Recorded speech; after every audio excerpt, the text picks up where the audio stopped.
সরকারি টাকায় মহাকাল হয়, সরকারি টাকায় দুর্গাঙ্গন হয়। কিন্তু এই পশ্চিমবঙ্গে যদি তাই হয়, তাহলে এই পশ্চিমবঙ্গের ধর্মবান মুসলমানরা যদি তাদের নিজেদের দানের টাকায়, সহযোগিতার টাকায় মদত করে যদি কোনো মসজিদ তৈরি করা হয়, অসুবিধা কোথায়? অসুবিধাটা কোথায়? সরকারি টাকায় তুমি মসজিদ করতে পারো, আর ধর্মবান মুসলমানের তাদের পকেট থেকে পয়সা দিয়ে মসজিদ করতে তোমার গায়ে লাগছে, ঝাল লাগছে। আমরা তার প্রতিবাদ করছি। আমি হাঁটতে পারি আপনার এলাকায়, এত জিনিসপত্র জমা, টাকা পয়সা কোনো অভাব নাই। মসজিদ করার সমস্ত টাকা পয়সা রেডি, বালি পাথর সিমেন্ট সব রেডি। আরো মুর্শিদের মানুষ বস্তা বস্তা দিয়ে যাবে। আমি মুর্শিদের লোককে চিনি, আশেপাশের মুসলমান সমাজকে চিনি, এতটা তাদের আবেগ। কিন্তু বাবরি মসজিদ নির্মাণের পরিকল্পনা কই? তার প্ল্যান কোথায়? সেই প্ল্যান অনুযায়ী এখনো কেন বাবরি মসজিদ নির্মাণ করার কাজ শুরু হচ্ছে না? এখন মসজিদ করার আগে দেখছি সেখানে পার্টি তৈরি হয়ে যাচ্ছে, সেই ভাবাবেগকে কাজে লাগিয়ে পার্টি তৈরি হয়ে যাচ্ছে। তাহলে প্রশ্ন আমার এখানটাই, প্রাথমিকতা কোনটা, অগ্রাধিকার কোনটা? মসজিদ নির্মাণ না পার্টি নির্মাণ?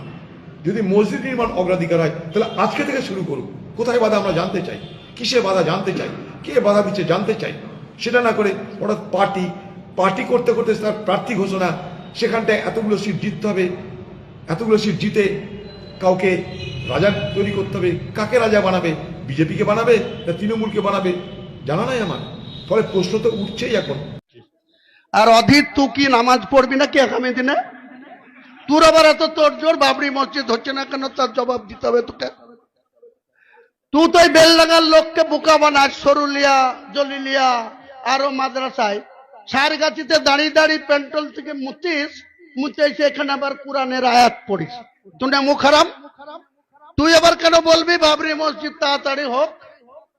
তোর কি স্বার্থ রে? তুই বাবরি মসজিদের মর্যাদা কি বুঝিস? তুই কংগ্রেস করিস, তোর প্রধানমন্ত্রী ছিল পিভি নরসিংহ রাও। এই যে মুখ্যমন্ত্রী, তিনি কেন্দ্রের ওই পিভি নরসিংহ রাওর মন্ত্রিসভায় কেন্দ্রের প্রতিমন্ত্রী ছিল ক্রীড়া দপ্তরের। তখন তোরা কথা বলেছিলি? তুই তো ছিলিস না, তোর কোনো অস্তিত্ব ছিল না অধীর। 92